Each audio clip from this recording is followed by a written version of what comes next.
Alkisah di sebuah hutan yang sunyi.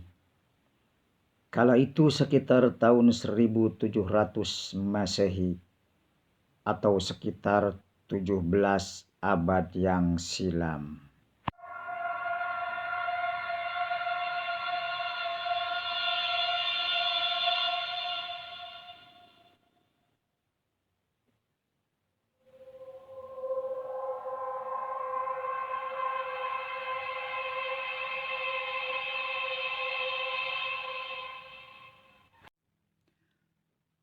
Hutan tersebut masih tenggelam dalam gelapnya malam. Sesekali terdengar suara binatang-binatang malam yang menghiasi senyapnya malam kala itu. Yang terlihat hanya hitam, yang terlihat hanya gulita. Terkadang cahaya bintang yang bertebaran di langit biru mampu menembus rimbunnya pepohonan dan dedaunan di hutan kala itu.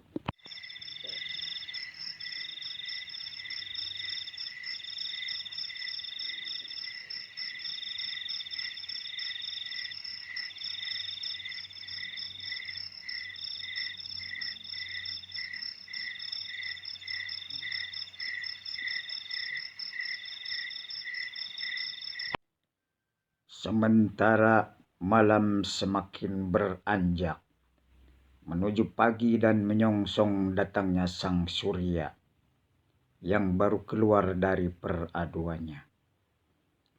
Burung-burung riang gembira menari-nari di atas pohon yang masih basah dengan tetesan embun pagi, menyambut munculnya sang surya yang diiringi dengan munculnya cahaya kemerahan dari ufuk timur. Sementara kabut masih menyelimuti hutan tersebut kala itu. Terasa dingin dan terasa masih mencekam.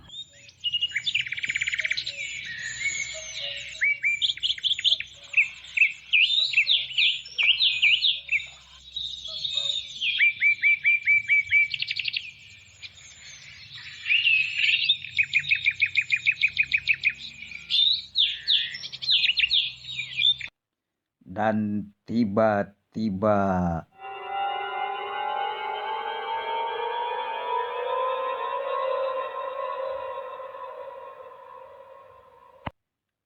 di tengah dinginnya pagi terdengar ringkikan dan derap kaki kuda yang memecahkan dinginnya pagi di hutan itu. Semakin mendekat dan semakin mendekat.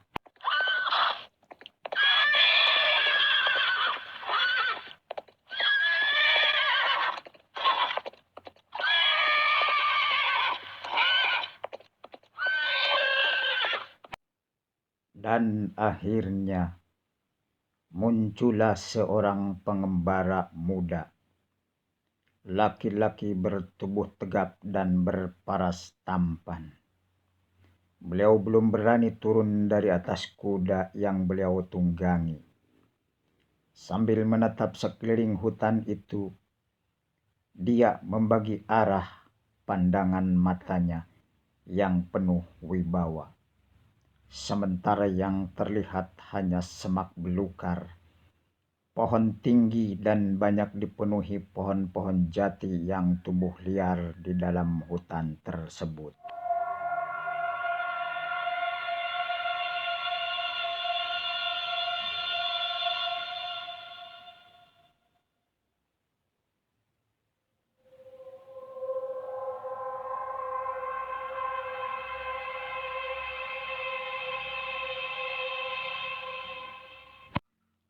Dan akhirnya dia pun turun dari atas kudanya sambil menabatkan tali kekang kudanya. Selangkah demi selangkah dia mencoba menjajaki keadaan hutan dan di sekelilingnya dengan penuh hati-hati yang disertai dengan kewaspadaan. matanya yang tajam, tatapannya yang sangat menembus ke dalam hutan tersebut. Selangkah demi selangkah, pojok demi pojok dia coba jajaki.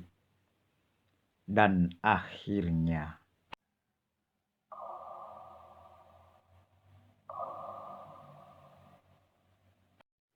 dia pun bergumam di dalam hatinya, inilah hutan yang aku tuju, sesuai dengan wangsit yang aku terima selama dalam pertapaanku.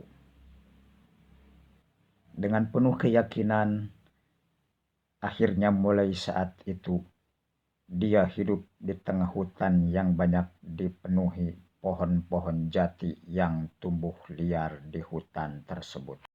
Dari waktu ke waktu, dari hari ke hari, dan dari bulan ke bulan, akhirnya sang pengembara tersebut diam menetap di hutan jati kala itu.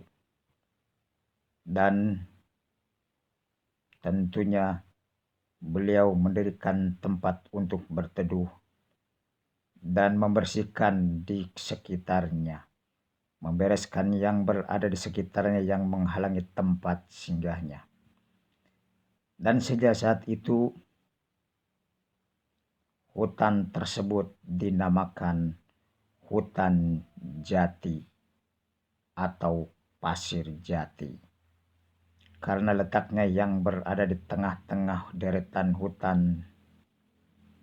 Maka sejak saat itu beliau jadikan tempat tersebut dengan nama Pasir Jati Tengah. Dan sang pengembara tersebut akhirnya tinggal dan menetap di Pasir Jati Tengah. Wallahu a'lam. Demikianlah sahabat semuanya, asal usul dinamakannya Pasir Jati Tengah. Dan selanjutnya kita akan bersambung ke asal usul nama Desa Ciomas dalam episode yang selanjutnya. Tentunya untuk memberikan semangat kepada saya, kepada sahabat semuanya yang belum subscribe, yang belum share atau belum like, silakan untuk mensubscribe dari channelnya Kang Rebok. Terima kasih, selamat berjumpa kembali dalam tayangan asal usul nama Desa Ciomas, tentunya dengan cerita yang lebih menarik, lebih seru dan lebih menegangkan, agar semua warga tahu, agar semua masyarakat tahu bahwa inilah asal usul nama Pasir Jati Tengah dan selanjutnya asal usul nama Desa Ciomas. Terima kasih. Wassalamualaikum warahmatullahi wabarakatuh.